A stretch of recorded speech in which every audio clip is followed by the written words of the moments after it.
दोस्तों, आइए जानते हैं हम बुरे कार्य करें तो ईश्वर को मज़ा क्यों आता है।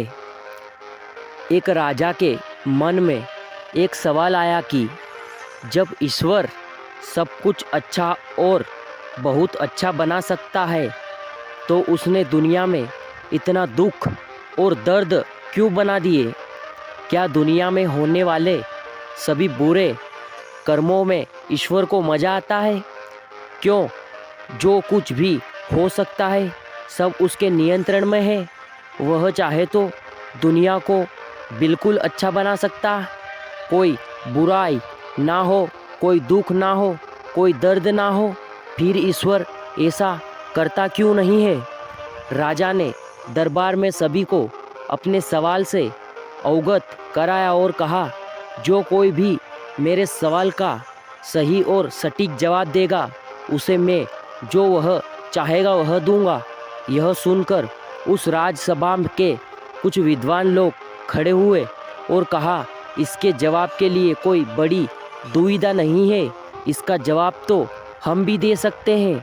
ईश्वर ने जो सृष्टि बनाई है अच्छी ही बनाई है, सुख से भरी हुई बनाई है, पर हमारे मन के कारण इसमें दुख उत्पन्न होता है। इसमें दोष ईश्वर का नहीं है, हमारे मन का है, वही हमें भटका देता है। राजा ने कहा, पर क्या आप हमें यह बताएंगे कि हमारा मन सही रहे, वह कभी ना भटके, वह हमेशा सत्य की ओर चले। ऐसे मन का निर्माण ईश्वर कर भी तो सकता है। फिर उसने हमारे पास ऐसा मन क्यों छोड़ा जो दुखों को खींच लेता है, हमें दुख बना देता है। राजसभा के दूसरे विद्वान ने कहा, महाराज, जैसे ईश्वर होता है वैसे ही शैतान भी होता है।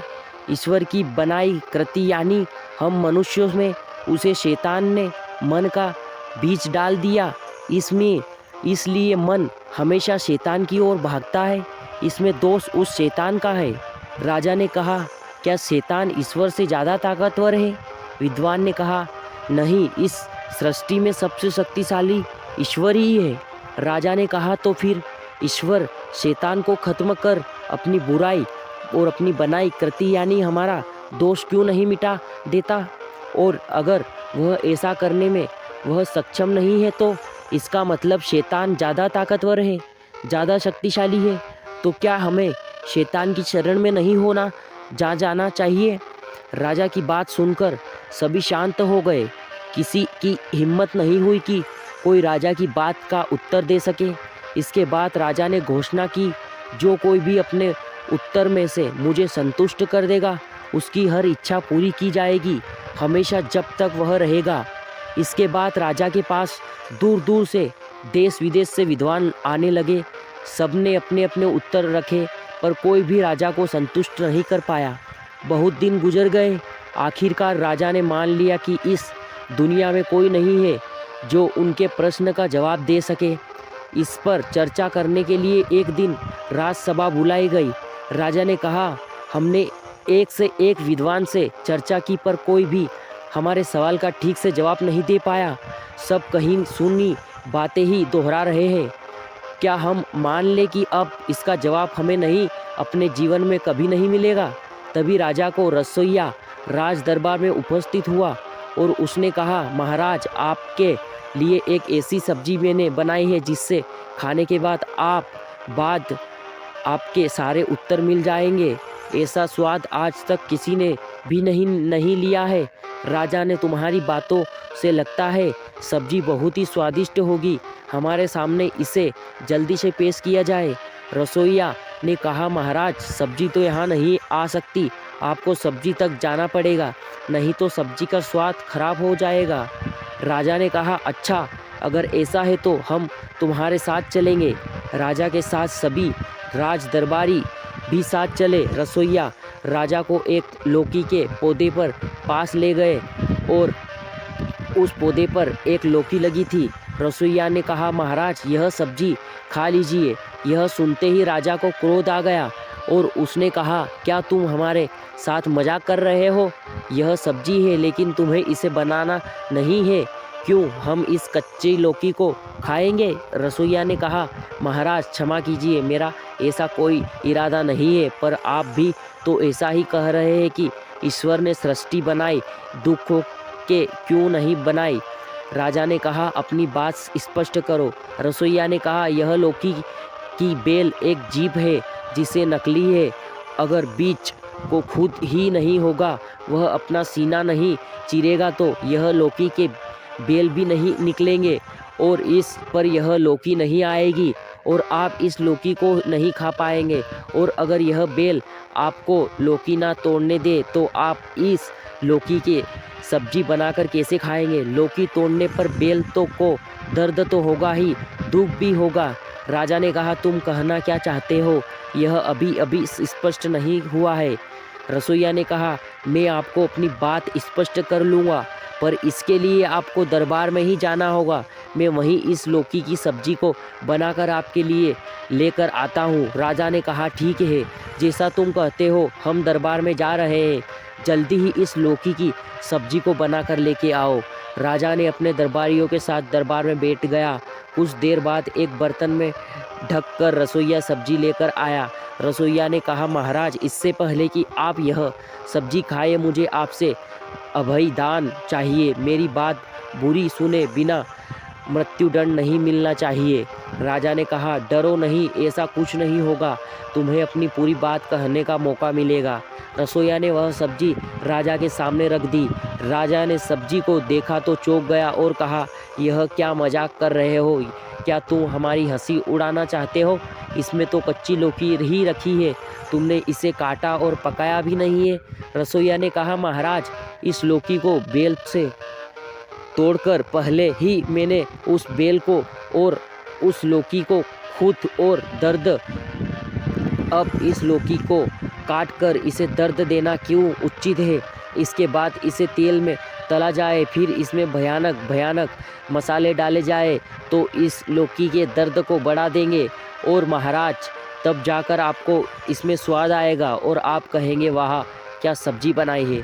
राजा ने कहा, तुमने अभी भी अपना बात स्पष्ट नहीं किया है, अपनी पूरी बात स्पष्ट करो, तुम कहना क्या चाहते हो? रसोइया ने कहा, महाराज, अगर इस सृष्टि का रचयिता सबको सुख ही देगा तो सभी बीच बीच ही रह जाएंगे। वह अपना बलिदान क्यों नहीं देंगे? किसी पेड़ को बनने के लिए, किसी पौधे को उगने के लिए, किसी फल को आने के लिए। क्यों? बीजों का भी तो अपना सुख है, वह नष्ट हो जाएंगे, अपना बलिदान दे देंगे, तब जाकर सृष्टि आगे बढ़ेगी। है महाराज, सृष्टि के निर्माण में तो 3 चीज़ों का योगदान है, पहला विनाश और दूसरा रचना, तीसरा पालन करना, इसके बाद फिर विनाश है। यह चक्र चलता रहता है, इसी से सृष्टि आगे बढ़ती है। बीज के विनाश से पौधे का जन्म होता है, पौधा अपनी पूरी उम्र तक रचना धारण करता है और उसका पालन करता है, वह बड़ा होता है, फल देता है और फिर वह विनाश को प्राप्त होता है। पूरी सृष्टि 3 हिस्से में बटी है, अगर इनका एक दूसरे से बिना कोई अस्तित्व नहीं है, जैसे दिन और रात, और उनके माध्यम में संध्या का समय, जैसे स्त्री और पुरुष, और उनके बीच में आराधना ईश्वर यानी किन्नर, जैसे सुख और दुख, और उनके बीच में मोक्ष ना सुख और दुख। राजा ने कहा, बहुत गहरी बात बोल रहे हो, लगता है तुम्हें बड़ा ज्ञान है। यह बताओ, यह मनुष्य बुरे कर्म क्यों करता है? क्या उससे यह ईश्वर करवाता है या कोई शैतान करवाता है? रसोइया ने कहा, सृष्टि के रचयिता ने कभी किसी को नहीं कहा कि वह बुरे कर्म करे, बल्कि उसने हमें एक बुद्धि दी है जो हमें बताती है कि क्या सही है और क्या गलत है। सृष्टि में मौजूद 3 चीज़ है में से हम किसी एक चीज़ को चुना करते हैं। चुनने के लिए आज़ादी हमें दी गई है, पर गलती करने पर हमें गलतियों को मानना हमारी आदत नहीं है। इसलिए हमें शैतान का निर्माण किया है ताकि हम सब कुछ उस पर थोप सके और उसी कारण शैतान ताकतवर बने। जिस दिन हम अपनी गलतियों को मानना शुरू कर देंगे, शैतान कमज़ोर हो जाएगा। हम भी शैतान है। राजा ने कहा, तो क्या ईश्वर हमारे सुख और दुख के लिए उत्तरदायी नहीं है? अपनी बात को सही तरीके से स्पष्ट करो। रसोइया ने कहा, महाराज, ईश्वर केवल निर्माण करता है, विनाश करता है, पालन करता है। उसी सृष्टि से आप क्या उठाते हैं और यह आपकी ही निर्माण है, उससे और इस वह कुछ नहीं करता। राजा ने कहा, हम तुम्हारी बात से सहमत नहीं है, इसे साबित करो। रसोइया ने, आज मैं आपके लिए इस लौकी की सब्जी बनाकर लाना चाहता हूँ। उसने बाद में ही अपनी बात स्पष्ट करूँगा। राजा ने इजाज़त दी कि और रसोइया लौकी सब्जी बनाकर दरबार में ले आए। राजा ने उस सब्जी को खाया और रसोइया पर चिल्लाया, यह क्या सब्जी बनाई है? लौकी को उबाल कर ही ले आया और इसमें ना मसाले, ना नमक, ना मिर्च, क्या इस तरह का खाना खाएंगे हम?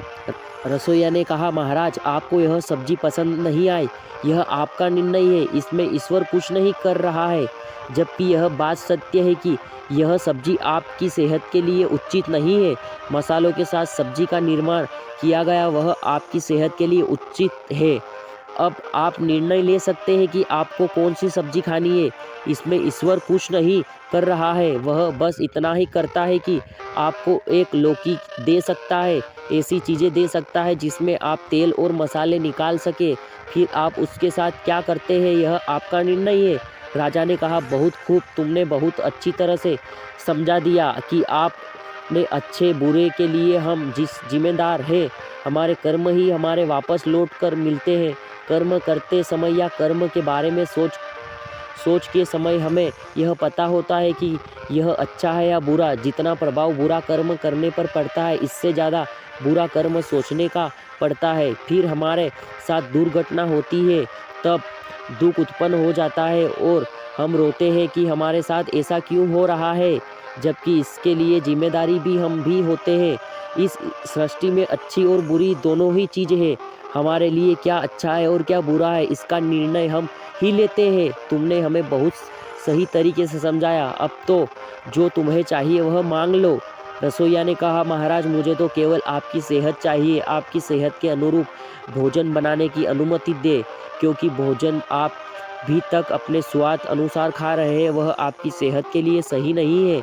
राजा बहुत खुश हुआ और उससे रसोइया का बहुत सारा इनाम दिया और उसने पूछा, तुम्हें जो बताया यह ज्ञान तुम्हें कहाँ से मिला?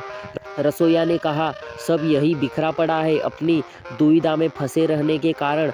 बस यह हमें देखते ही नहीं है। सारे यह उत्तर सही है, उत्तर ही उत्तर है। सवाल तो हम ही खड़े करते हैं, क्योंकि अपने आप को देखना हम भूल गए हैं। हाँ, अगर आपने अंत तक वीडियो को देखा है तो वीडियो को लाइक कर देना एंड चैनल से नहीं जुड़े हो तो चैनल को सब्सक्राइब कर देना। आपका कीमती समय देने के लिए बहुत बहुत धन्यवाद। ओम नमो बुद्धाय।